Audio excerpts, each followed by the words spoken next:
John DeSando.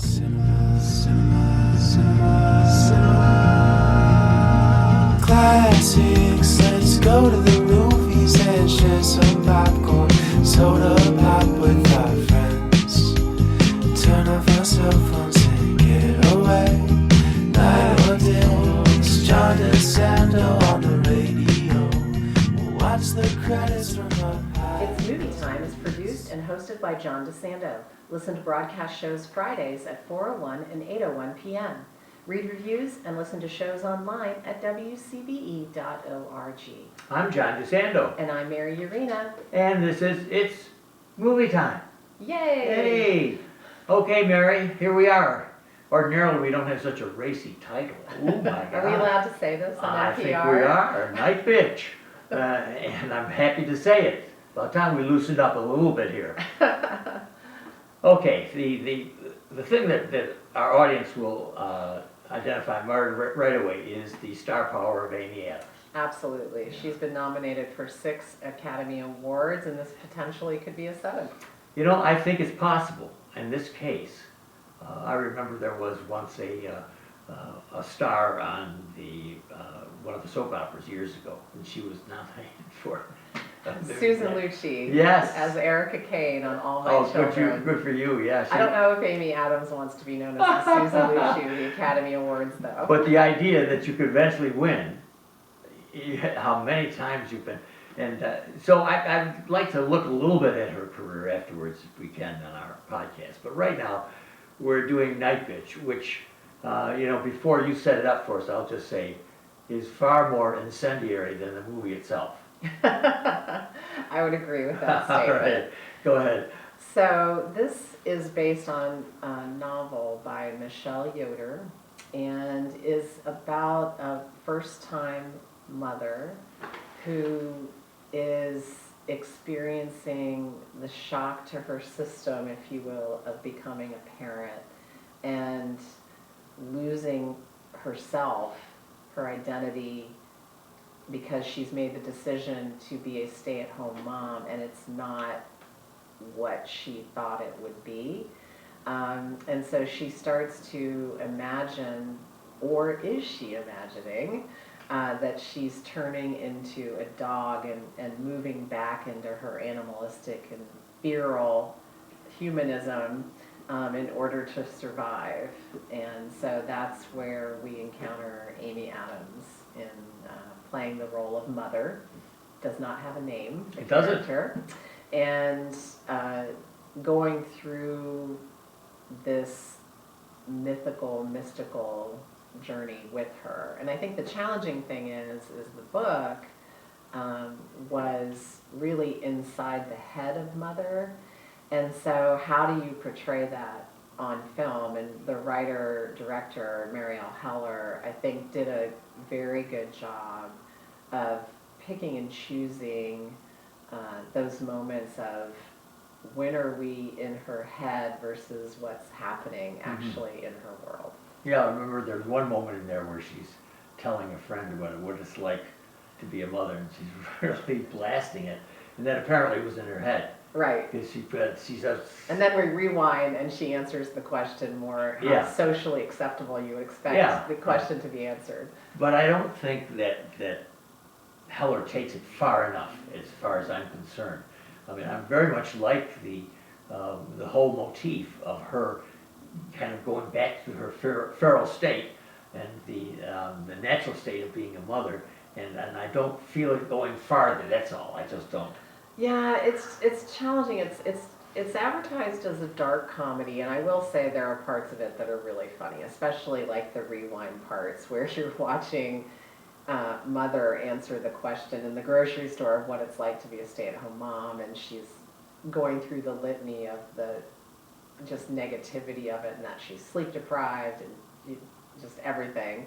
And then you rewind it to the question being asked again, and she talks about, oh, it's really great, with a pasted smile on her face. I found those moments to be very funny in juxtaposition to each other. Yeah, and agree. And a moment that I liked, which appeared so natural to me, was when she's at lunch with her former art friends, Oh, yes, in the city, which we assume is New York, but it's just Right, the city, because she now lives out in the suburbs. Yeah.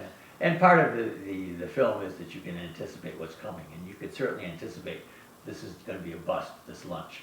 And what happens is what would happen to anybody who forsakes, in her case, her artistic profession for being a mom of a 2-year-old boy. And what do you expect? You know, so I wasn't surprised at all that she had nothing to say, but it was part of the revelation, part of that which turns her back into being a dog when she realizes how much she doesn't have. No, I didn't find them, her friends, any more engaging. No. And one of the friends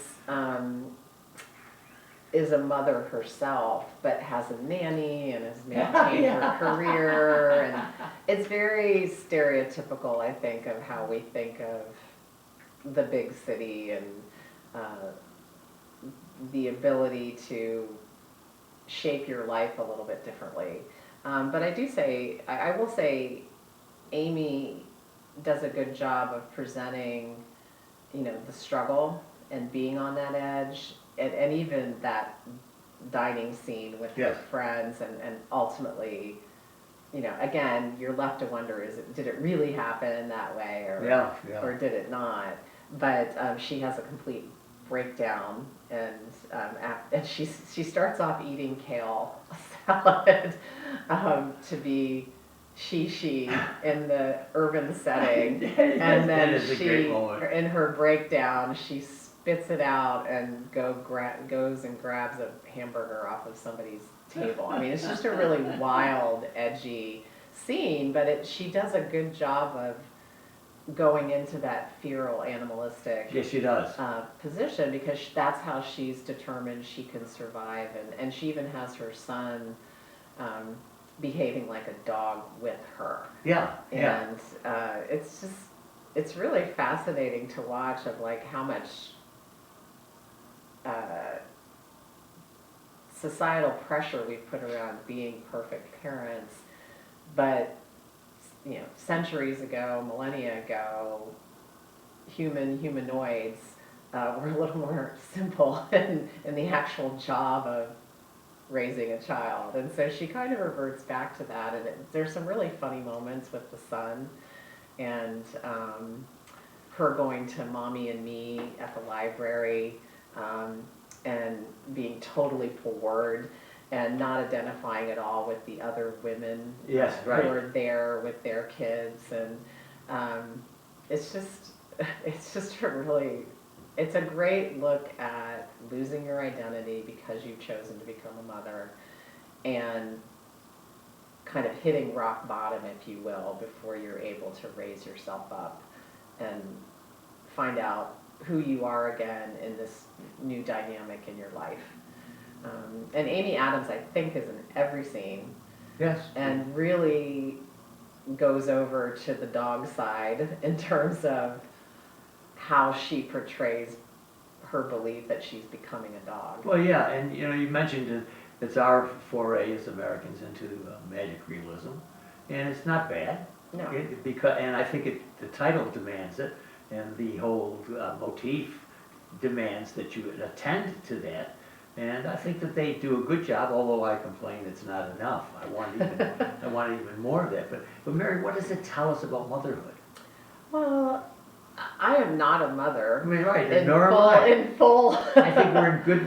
I think we have a Full good spot disclosure, here. yes. We're looking good. But I am a daughter, and I am an aunt. I think it really reveals, one, how hard it is.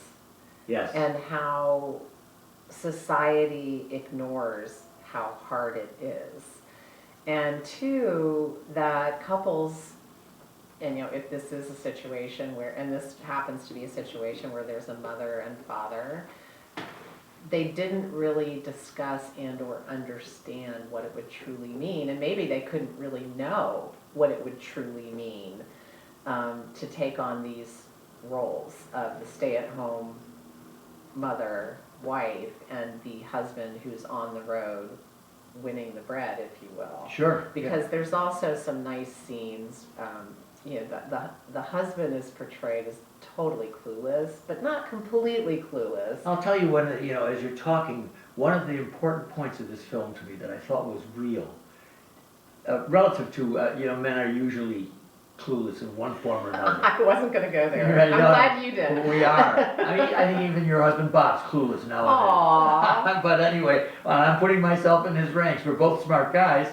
but I'm not sure we understand the full picture here. And you're implying one of the great messages of this film is that this is a far more difficult task. And we often come back with the idea that, well, you're doing something that's more important than anything I could do, a husband might say to her, to be at home. And I remember at one point he said he'd die to be able to stay with the kid. I'm not sure. Well, and the look on her face when he says that, when she's becoming a dog, is like, I'm going to jump on you and rip your throat out for saying that, because you have no clue. So you're right. To save both him and me and Bob and all this is a revelation that he made that I thought was really very important in the relationship between men and women, mother and father and so on, was that he had no idea to say to her, think a minute about when you give up your profession, your art. Right. He said, I just took it. Yeah, he said, I thought I was being supported. Right. I supported what I love you that were moment. saying. I love that moment. I mean, come on, this is not a bad guy. He's out there and he's not happy. He's not catting around on the road. He's working on the road several days away from them. And like any good father or husband, he wants to be with them. So it's not as if it isn't difficult or challenging for him. But that moment where we're talking about our cluelessness, and we'll all admit to it, but at the same time, in attempting to give to our other something that she wants, when she says, I want to be home, I want to change, rather than thinking through, and you mentioned this, and what about sitting down and really talking about what it means? You're an artist, you're successful, and you're giving it up. Right. And do you really want to do that?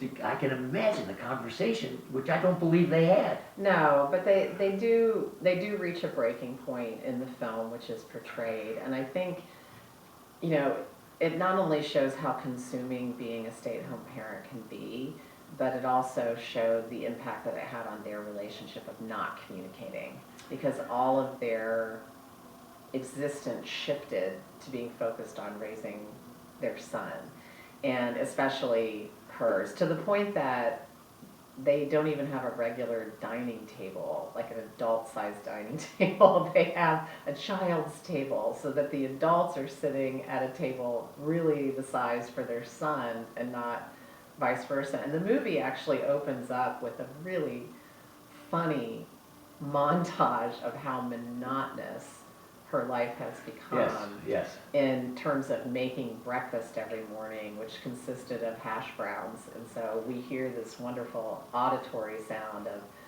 the butter sizzling in the pan, the hash browns going in, this is it, baby.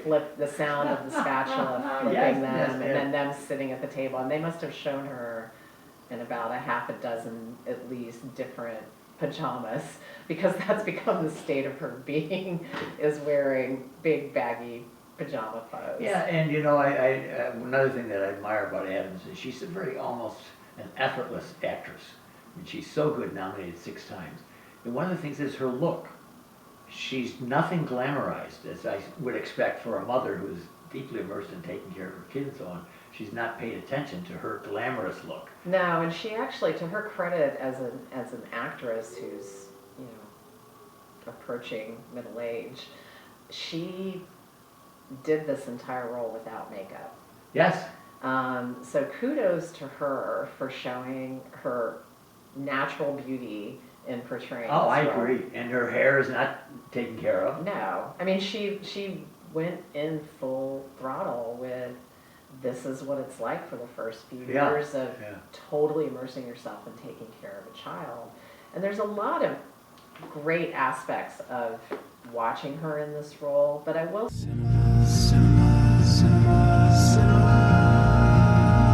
Classics, let's go to the movies and share some popcorn, soda pop.